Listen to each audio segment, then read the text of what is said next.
The day my father died, my aunt made herself at home before the funeral flowers had even wilted.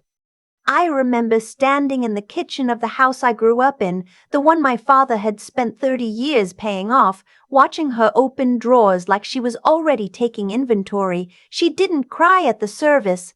She stood in the back in a black blazer she'd probably bought that morning and smiled at relatives she hadn't spoken to in a decade. My father was 58. Heart attack. No warning, no dramatic decline, just a Tuesday morning phone call from his neighbor saying the ambulance was already there. I drove 4 hours from Columbus to Dayton in something that didn't feel like real time. Everything after that has the quality of a dream you try to describe to someone and the words come out wrong. His name was Owen. He was quite in the way that some men are when they've decided the world isn't going to change for them, so they'd better get comfortable. He fixed things, lamps, bicycles, a 1998 Jeep Cherokee he'd owned since before I was born. He kept a workbench in the garage covered in coffee cans of mismatched screws, and he knew exactly which can had what. He coached Little League for 11 years. He made his own chili from a recipe he refused to write down. He had a sister, my aunt. I'll call her Rochelle because that's who she is to me, even now. Aunt Rochelle, the woman who spent most of my childhood appearing at holidays and disappearing before cleanup. She and my father had a complicated history. Their mother had left her house to my father. A decision that, depending on which version of the story you heard, was either deeply fair or a profound injustice. Rochelle chose to believe it was the latter. She'd been choosing that for 20 years. After my father died, I stayed in Dayton for 2 weeks to handle arrangements. My aunt was there for all of it, which surprised me. She helped with the obituary. She brought food. She seemed in those early days like a person who had decided grief was finally going to soften things between us. I was 29. I was grieving and exhausted, and I wanted that to be true. My father owned 2 things worth anything.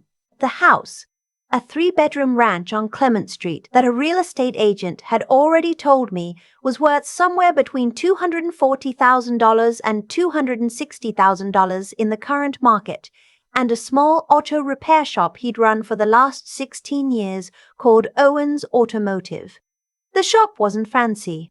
It had 3 bays, a waiting area with plastic chairs, and a coffee maker that had been there since 2004, and 2 full-time employees who had worked for my father long enough to come to his funeral and actually cry. The business itself cleared about $80,000 a year. Not a windfall, but steady. My father had been proud of it the way he was proud of most things, quietly, without needing anyone to confirm it. His will left both properties to me. I didn't know this immediately. The will was with his attorney, a man named Mr. Calloway, whose office was in a strip mall between a tax preparer and a nail salon. I had an appointment scheduled for the Friday after the funeral. I hadn't told my aunt about it because I hadn't thought to. We weren't close enough for me to narrate my schedule to her. On the Thursday before that appointment, I was in the garage going through my father's workbench. I wasn't looking for anything in particular. I just wanted to be around his things. I found, tucked behind a coffee can of hex bolts and a broken voltage meter, a small metal lockbox, the kind you'd keep important documents in. It had a key taped to the bottom with electrical tape the way my father taped everything, neat, practical, unsentimental. Inside was a folded piece of paper, a letter handwritten, my name at the top, dated 6 months earlier.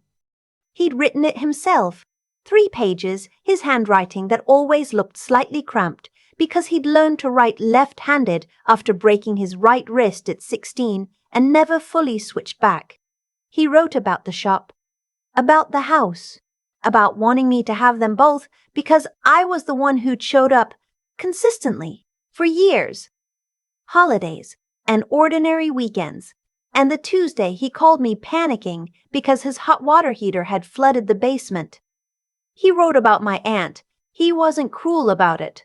He said simply that he'd made his peace with the history between them, that he hoped she had too, and that he wanted his estate handled cleanly without the complications their relationship had always carried. He ended it with, "I know you'll know what to do with all of it. You always did." I sat on the concrete floor of that garage for a long time. I put the letter back in the lockbox. I put the lockbox in my overnight bag. I didn't tell my aunt. Friday morning, I met with Mr. Calloway. The will was clear.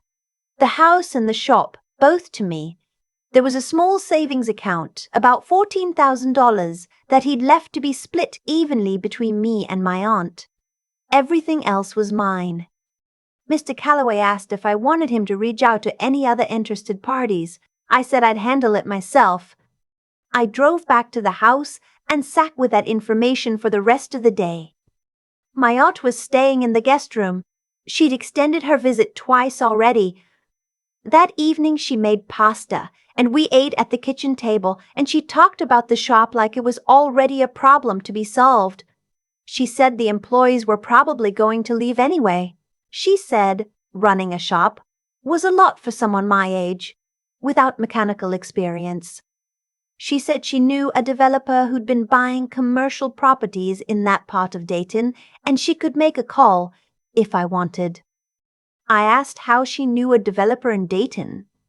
She said she'd been in touch with him for a while, just casually, just in case.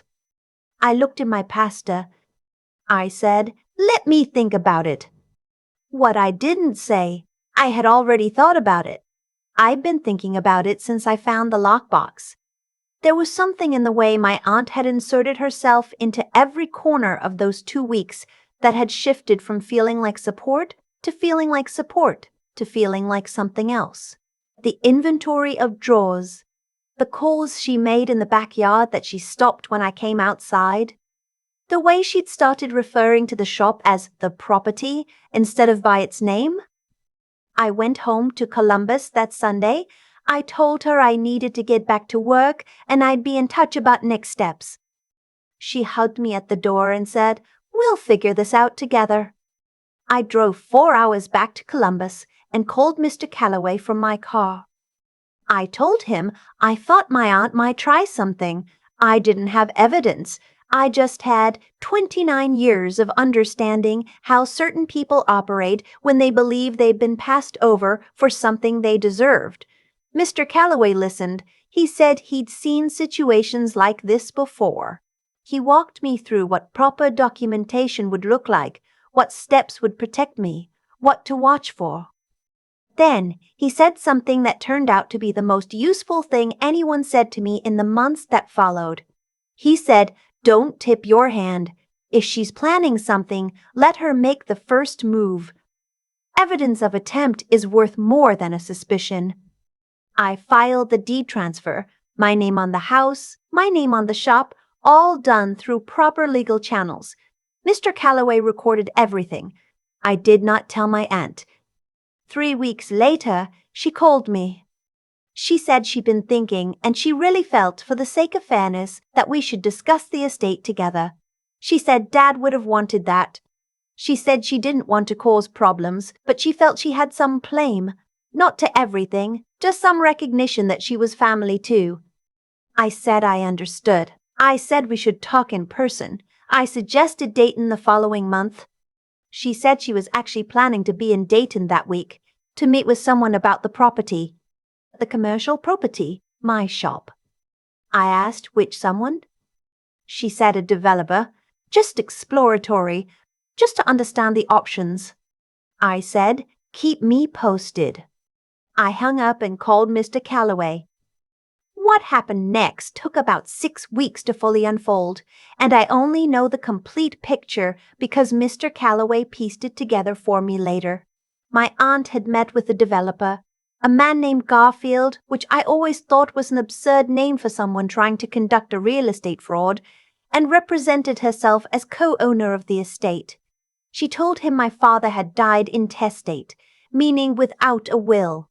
She told him the estate was in probate and she, as surviving sibling, had standing to negotiate on behalf of the estate. None of this was true. Garfield, to his credit or his misfortune, depending on how you look at it, was interested enough to move forward, but cautious enough to involve a title company. The title company pulled records. The records showed a valid will and a completed deed transfer, both recorded weeks earlier. The shop and the house were in my name. They had been since before my aunt had ever spoken to Garfield. What the title company also flagged and then reported was that my aunt had provided them with a document, a letter, supposedly from an estate attorney, asserting she had power of attorney over my father's estate. The letter named a real attorney whose practice existed, but when the title company called to verify, the attorney had no record of ever meeting my aunt or my father or drafting anything on their behalf. My aunt had forged a legal document.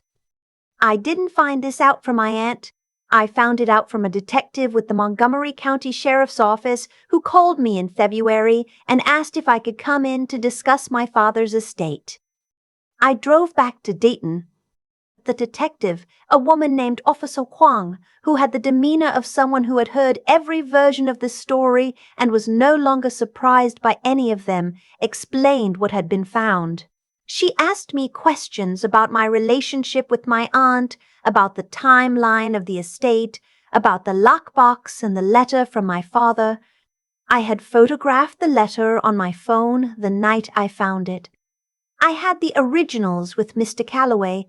I had documentation for everything because Mr. Calloway had told me to keep documentation for everything. I asked Officer Huang what happened next. She said that was up to the prosecutor's office. Forgery in Ohio is a felony. Attempted fraud in a real estate transaction carries additional charges. Whether my aunt had understood the full legal weight of what she was doing when she handed a forged document to a title company was, at this point, no longer really the relevant question. The relevant question was what she had actually done. My aunt was arrested in March. I know this because Mr. Calloway called me. I was at work. I was in a meeting about quarterly inventory reports, and I stepped into the hallway, and he told me, and I stood very still for a moment, and then I said, "Thank you," and went back into the meeting. I finished the meeting. I drove home. I sat in my car in the parking garage for a while. The thing I keep coming back to is the letter, not the forged one. My father's letter.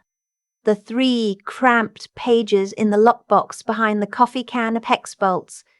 He'd written it because he knew. Not that she would go this far. I don't think he could have predicted that. But he knew the shape of the problem. He knew that whatever he left behind would be contested in the way that the history between them had always been contested, and he wanted me to have something in my hands that was unambiguously his voice. I know you'll know what to do with all of it. I didn't sell the shop. I thought about it, honestly. In the months after the arrest, when everything was still raw and Dayton felt like a place where hard things happen, I thought about taking the offer from Garfield, who, it turned out, was willing to deal with me directly now that the legal situation had clarified, and just walking away clean.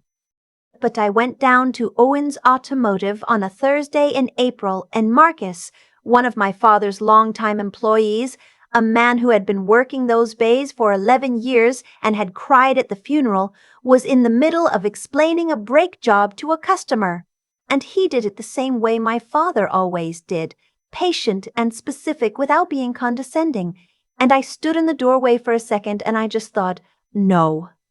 I kept it. I hired a manager. I drive down to Dayton once a month. The coffee maker in the waiting room is still the same one from 2004, and I've decided it's staying. My aunt pled guilty in October to 1 count of forgery and 1 count of attempted theft by deception. She received 18 months of probation and was ordered to pay restitution to the title company for their investigative costs. She did not go to prison, which is a fact I've had to sit with and make my own peace with.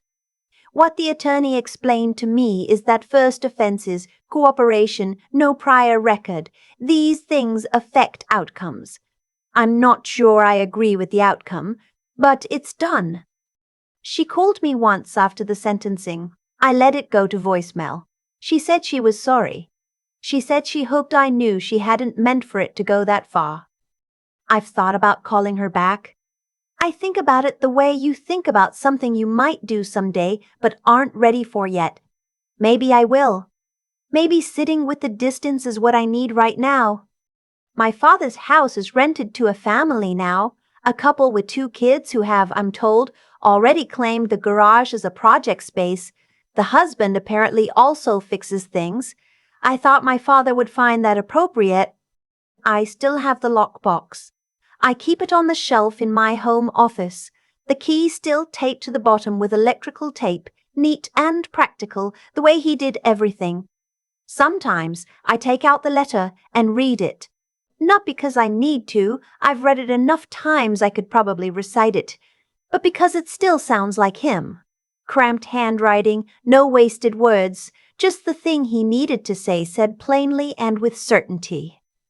He knew I'd figure it out. I think he always did.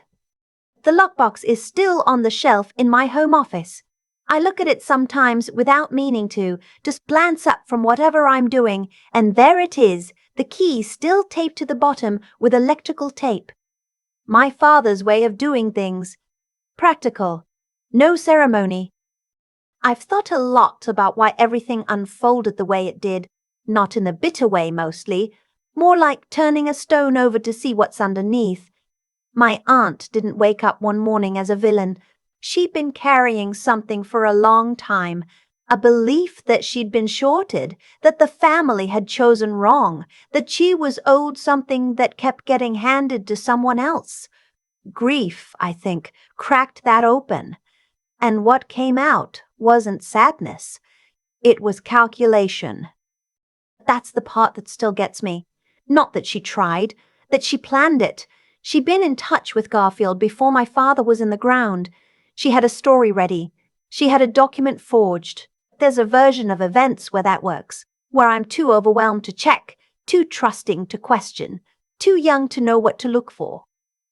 She was counting on that version. What she didn't count on was the letter in the lockbox. My father knew what he was doing when he wrote it.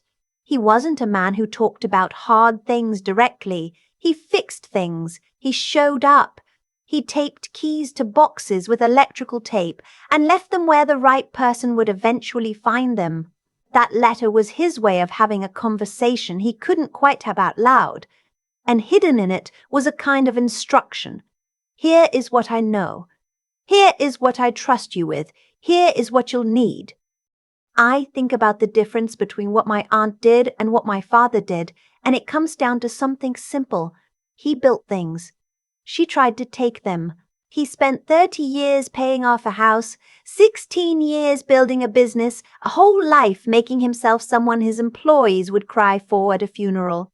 She spent those same years accumulating resentment and waiting for an opening. The outcome wasn't luck. Actions have weight. The choices my father made to work honestly, to document things properly, to trust the right people, to write a letter to his daughter that told the truth, those choices created something solid enough that when someone tried to dismantle it, there was nothing to grab onto. And the choices I made in those months, to stay quiet, to listen to Mr. Calloway, to not confront her before I had anything in my hands, to let the process work the way it was designed to work, those choices mattered too. There were days I wanted to call her and say, I know what you're doing. I didn't. Patience, I've learned, isn't passive. It's a form of discipline that costs something. You pay for it every day you keep your mouth shut and trust that the right thing is still moving forward even when you can't see it. I kept the shop. I kept the coffee maker from 2004. I kept the letter. Some things are worth more than anyone realizes until the person who knew their value is gone and suddenly everyone's paying attention. My father knew what was in that lockbox. He knew what was in me too. He was right about both.